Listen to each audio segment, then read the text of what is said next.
Ladies and gentlemen of Knucklehead Nation, I am here with a young man that's going to be throwing down at Fighters Rep 13th on April 30th for the Fighters Rep heavyweight strap against Edgar Barberi. It's none other than Amal Rasooli. Amal, what's going on, brother? Not much, man. Just right here, waiting before training, trying to get started on here. And I see you It's representing in the going. background there with the Elk Grove Muay Thai Academy. It looks like you're about to get some work in.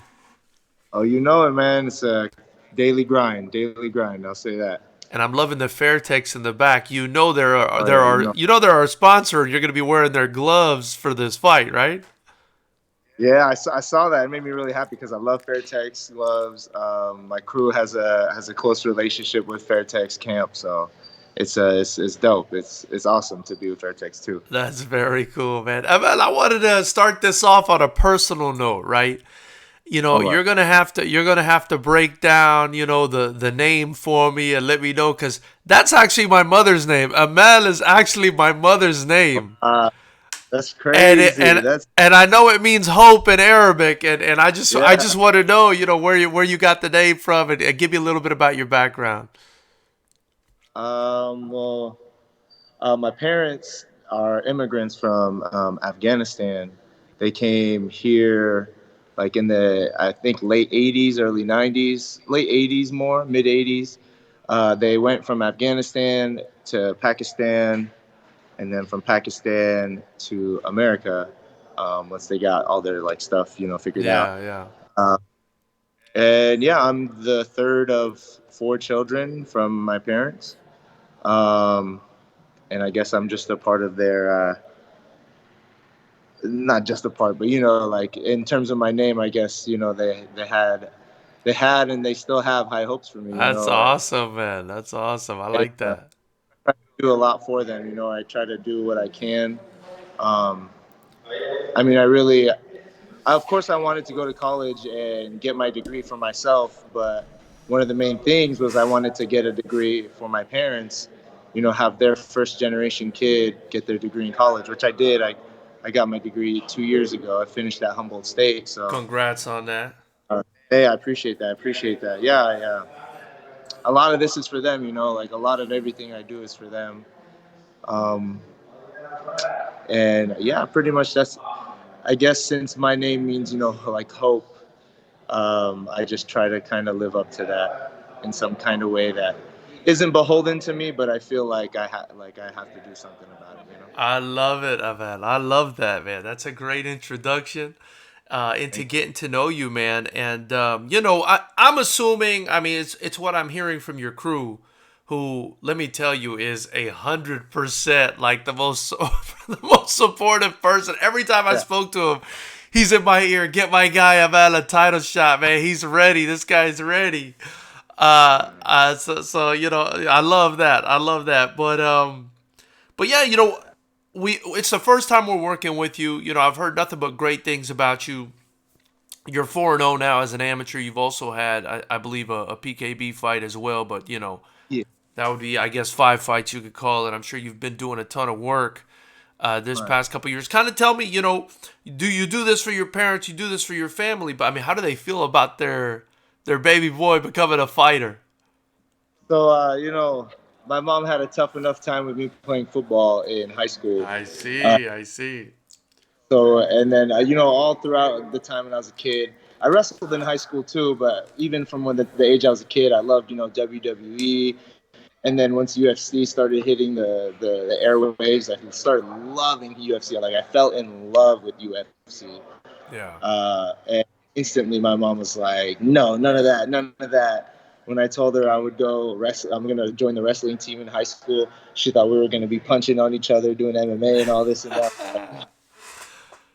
Yeah, like it's only wrestling. Like, so they definitely, my mom definitely. I wouldn't say at this point, I wouldn't say she's against it. She doesn't like object to me or anything. She tells me good luck and stuff like that. But she's always been the type who like she's never really watched me compete in anything I've ever done. Not because this or that, but because she's scared to watch me lose. Like she doesn't like seeing me lose. I'm not gonna say I do or don't do it often, but she doesn't like to see me lose. She Yeah, doesn't like yeah. to get hurt. She doesn't like those things. So with my mom, it's one side. But my dad, I mean, the whole time I was watching UFC as a kid, who's right there next to me, my dad, Right, right. who's there. Like we were watching it together. We like watched Ultimate Fighter the first season together when it was on TV and I was a kid. So for me and my dad, this is pretty big. Like when well, I'd say after that PKB that you were talking about, that was about 3 4 years ago. It was when I was still in college, and after that PKB, I really like looked at how I was training and how I was taking this and where I wanted to be, and I I just put it into action. I told myself, okay, if you want to fight at a level like that, you have to be training at a level like that. And if you're going to be training at a level like that, you have to get your body right. So at that point, after that, I still had a lot of like I don't know if I have support behind me. Like I know my dad, although he would love me to fight, he's never really said anything about it. And one day, after that fight, after that PKB, I walked up to him. We're sitting at home, and I was like, "Hey, Dad, I want to become a pro. I wanna take this to a whole different level. I want to fight amateur, and I want to one day be a pro, and I want to fight. Like I love fighting, and he's known how much I love fighting since I was a kid. And he told me, he's like, son, I support you. This was like pretty close to when I'm getting my degree too. So maybe he had a little other like, okay, well at least you got your degree now kind of thing. Right, But right. like, son, I fully support you. Like I want you to go fight, and I want you to know that you have my support and that I'm praying for you, and like I'm wishing for you to like do good and all this and that. And I'll be honest, that changed everything for me. That changed everything for me. Yeah, I'm not even yeah. corny in a way, but in a way, with my dad saying that, it opened something in my head. Like, whoa, dude, like, okay, you have your dad behind you. Do you really need anybody else? Like, yeah, I need all the people I have with me, especially Right, my crew, right. support system. But once I had that, it felt like there was a missing piece that had just now I found it. And I guess it was just that support from the man who's raised me since I was born. Man, And that is amazing. it changed everything, I'll be honest. And ever since then, I felt like, okay, if my dad's got my back, then it's go time. Like, And and it's, and and it's amazing to have his support, right? But oh, but at the same time, like, okay, now that dad has said yeah. now that dad has said do it, Yeah. you There's better a little not let him down either, right? You better not let him down. that I can't let that man down. I Cause he's cannot gonna, let. cause he's gonna be on your ass when he sees you Oh, mess yeah. up. Oh, yeah. Oh, yeah. Oh yeah, and he's always every time I send him a video of my last fight, and then the first thing he says when he sees me is like, he's like, your jab is too slow, like your jab is too slow, this and that. Like Oh he my used god. he used to box in the military. He was a Marine, um, and he used to box when he was in the Marine Corps. So he likes to think he knows a thing or two, and he does. I'm not going to take that away from him, Yeah, but yeah. it's just great. It's To have him behind me was completely different. Dude, that is amazing, and I love that. And a big shout out to Amanda's dad because Thank you. yeah, I'm glad he's supporting you because you said it changed everything, and you haven't lost a fight. I mean, since that PKB, you haven't lost a fight. Am I right? No, I haven't. Okay, and I'm Uh, not saying winning is everything, but it does, it means something, to go since that undefeated since then. every ounce of work I've put in, I've believed in it since that day. Yeah, yeah. So I think that's the difference in it too. My dad, like, he made me confident in what I'm doing. He made me confident. Like, oh, you're training twice a day. How long? Blah blah blah. 2 hours each session. All this and that. Like he told me like you're not just bullshitting. Like, sorry for my language, but you're Yeah, not yeah. you're not just doing something. Like, you're putting your body through the ringer and you're trying to get prepared for whatever you're doing. And he knows, and my camp knows, I'm not a, oh, I have a fight and it's time to get ready kind of guy. I'm more of a, I stay ready, and whatever fight I get, I'm going to it. So I love that. I think guys, that kind of fall out of shape between fights. Historically, we've seen, they don't do so well as the guys that stay dedicated. So I definitely like to hear that. For your fights, have they all been Muay Thai? yeah, so all four of my fights were Muay Thai. My first three fights were in a tournament, USMTO, Gotcha. and 2021 I ended up getting that novice belt, that winning that. Congrats on that. Yeah, it was pretty cool. My first amateur go at it, and I got a tournament win, which was pretty awesome. Yeah, yeah. And then this last fight was, yes, it was a Muay Thai fight as well. But since it was only my fourth fight and my opponent's third fight, um, something about we couldn't do elbows, or we Gotcha. wanted Gotcha. elbows. Essentially, yeah. But we could clinch, so it was very much that kind of Muay Thai. Gotcha. Well, on April 30th, when you come down here to the Commerce Casino, Amal, in front of all these rabid fight fans at FightersRep 13, to go up against Edgar Barberi, I mean, first off, you're coming into hostile territory. I'm just gonna be straight up with you. I mean, Edgar is from the area, so you're coming into hostile territory. But I'm sure you're bringing a bunch of your fans with you. But what I wanted to ask you is, this is a kickboxing rule set at FightersRep. We do strictly kickboxing. There's no clinch. There's no kicks below the knees. How do you kind of feel about this rule set and how it works with your fighting style? Really, it honestly doesn't change much for me in terms of my fighting style, because I'm kind of I love to watch film. I love watch fighting. Like, I'm constantly on YouTube watching fights, taking notes on certain people, all this and that.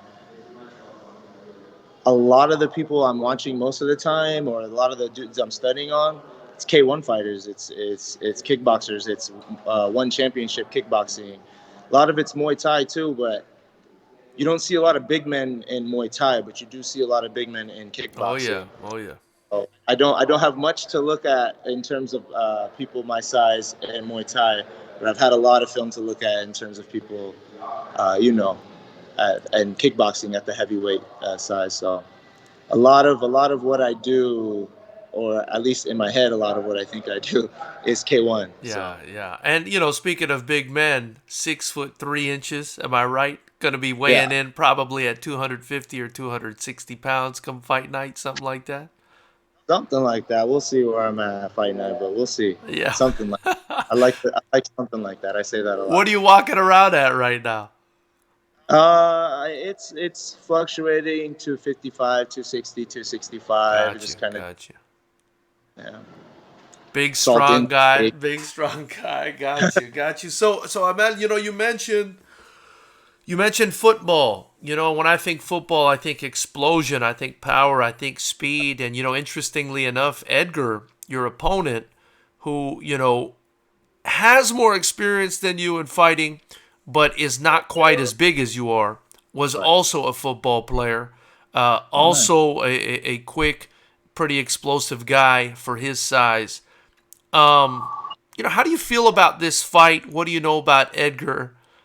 Just give me your thoughts. Um, how do I feel about this fight? I mean, I kind of just feel how I always feel, I guess. I'm not really, uh, I don't really totally focus on my opponent so much. I haven't had so many opponents, but each time I don't really like focus on my opponent too much. I'm more of a, oh, I've heard his name. Oh, he has how many fights he has in MMA. He has how many fights he has in kickboxing, in Muay Thai. So yeah. And then after that, it's just kind of going into my training, and taking it all with a grain of salt, but also always remembering that I have a certain opponent who is a certain build and they do certain things a certain way. Um, but yeah, I mean, in terms of just how I feel, I guess I'm just excited. Yeah, Like I just yeah. want. It's always just. It's been a hard 6 months since my last fight. I've had tried to have a fight lined up in December, had an opponent back out, had two fights lined up, or two opponents lined up in January. The first one got COVID. It's when that second big wave hit. And I had the second opponent get COVID. And I tried to have another fight in February. Couldn't get that one. So it's been a little annoying because I'm just trying to rack up numbers on my record. You know what Yeah, I mean? yeah, yeah. Kind of like, because I see a record like Edgar's and I'm like, damn, like he has 20, almost 20 fights, I think, something like that, if you combine them all together. Yeah. So I just want to get that number up and get my exposure up. And honestly, for a good year, I've always thought, wow, if I fought for Fighters Rep, that'd be a great way to get my exposure up because they do things on social media, they market, they try to, they're making it a fight. Like it's not just, hey, come fight, you know.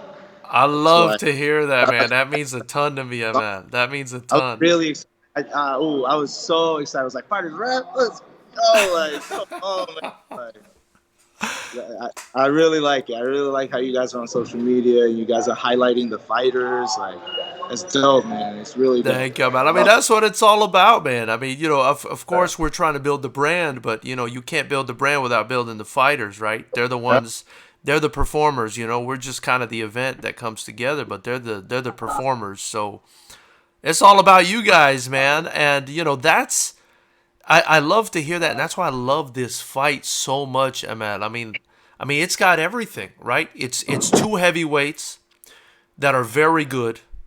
It's got such an interesting, kind of ethnic, backing to it with you being Right. a first generation Afghan American, Edgar being a first generation Mexican American, two explosive guys, former football players that are strikers, and it's Northern California versus Southern California, man. And Yeah. again, it's Got got all the bells and whistles, man. Yeah, exactly. It's got everything you need to make a great fight. And And on top of it all, it's a title fight. Did I just steal your line? It's a That's title. exactly what I was gonna say. So I wanted to ask you, man. Like, I mentioned it before, coming into hostile territory. Is that at your mind at all? Because I know Edgar's feeling a little bit of pressure that this fight is gonna be in his backyard. Are you feeling pressure that you're coming into hostile territory into his backyard?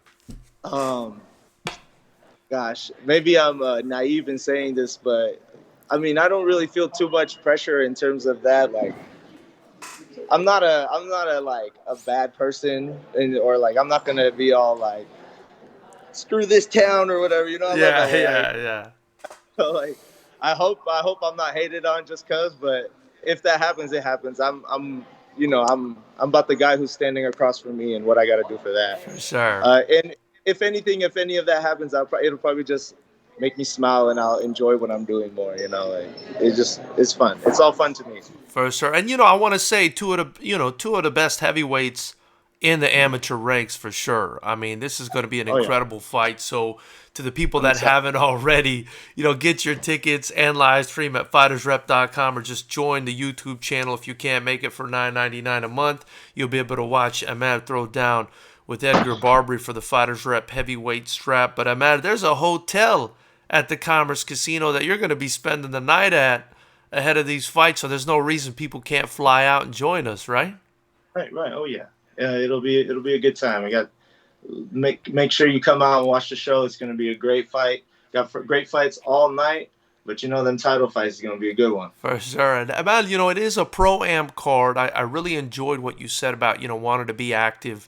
I think it's so important, and it's the reason I do pro-am cards, right? I want to get these amateurs like yourself active and get you guys, because that's the way guys become great, is through activity. and then, hopefully turn them pro. I mean, what's the trajectory looking like for you? How many more amateur fights are you looking to have? How many more years in the amateur game are you looking to have before you turn pro? And when you do, what kind of discipline are you looking at? Muay Thai, MMA, kickboxing? I'll be honest, that's a question I'm always thinking about, but I never really know how to gauge that. Um, I know I'm always like, yeah, when I feel ready or when I feel like I'm there, but I never really know when that's gonna be specifically. When I'm 28, like that's how it's gonna be, or when I'm 27 in a few months, that's how it's gonna be. Right, Or right. it's hard to gauge, but what I do know is that I don't want to sound like cocky or this and that, but like when I fight somebody at the amateur level who's like, wow, like we're both like fighters and we go for a fight and that's like the two best amateurs, all that. If I come out on top or however I do, like that's going to show me a lot of where I want to Right, be, right, right. uh, of my timeline and where I be. Because I feel like with each fight, each sparring session, like I don't mean just sparring it with my own gym, like each sparring session at different gyms, and each time I'm doing something that helps me gauge where I'm at. I'm always I'm always trying to see, okay, how much further do I need to go before I can get to where I want to be? How much more do I have to give in order to elevate myself past my current limits? Right, right. Uh, I I have one of my idols. His name is Ayrton Senna. He used to be an F1 racer back in the late I know '80s, who early you're talking '90s. about. Oh yeah, Ayrton Senna, man. Ayrton Senna. He's you know how like if you know about Ayrton Senna, you know what kind of person he was, and he always talks about how every day, every time he's training, every time he was in that car, he's pushing his limits. And every time he gets to that limit, he pushes himself just a little more just to see how far he can go, how much he can push his own limits and exceed where he just was. And I always try to do it like that the best I can. I'm not Ayrton Senna, but I always try to work in that kind For of sure. way. And this Edgar Barberi fight, I mean, this is a litmus test for you, right? Because Uh, it's not going to get much more. I mean, you're not going to find a more experienced amateur at this point. I think you guys are the two guys at heavyweight. wow. Well, then I guess we'll have to see where. I mean, really, on the amateur level, as far as amateurs go, I mean, I think you guys are probably the two guys at heavyweight, especially here in California. So I'm definitely looking forward to this. Amal, what can people expect on April 30th when you step into the Lions Den? They can expect a show, man. It's gonna be fun. I just love to be in there, and I love to move around. I love to strike. I love to engage. All parts of it. It's gonna be fun. Any predictions? Don't worry about it. Oh shit! I dropped it. It's all good. It's all No, good. Man, hey I, man, listen, this has been very fun. It's a pleasure to finally get to talk to you. I look forward to watching you compete on April 30th. I know the rest of the fight fans will love to watch two heavyweights, including yourself, throw down. And I appreciate your time. Is there anyone, ML, you want to shout out, thank, anything else you want to say before I let you get back to training and get ready for this fight? uh, shout out FightersRep. Shout out my crew. Shout out my family. And one more time, shout out FightersRep Thank you, man. because you guys are doing it the way they should. Thank you so much, man. Hey, that means a lot. Now you got me hyped up, man. Now you got me feeling like I did something right. It's gonna be a good one, man. It's gonna be a good Thank one. you, man. Ladies and gentlemen, Amal Rasooli, you could catch him throwing down at Fighters Rep 13 on April 30th. Again, be sure to get your tickets to Fighters Rep 13 at FightersRep.com. It's also in the link below. If you can't make it, which there's no reason for, you can watch the live stream by joining our YouTube channel or also at FightersRep.com. Amal, thank you again so much for your time, brother. We look forward to seeing you on April 30th. Thank you. Have You a good one, too. man. You Appreciate too. Thank you, man.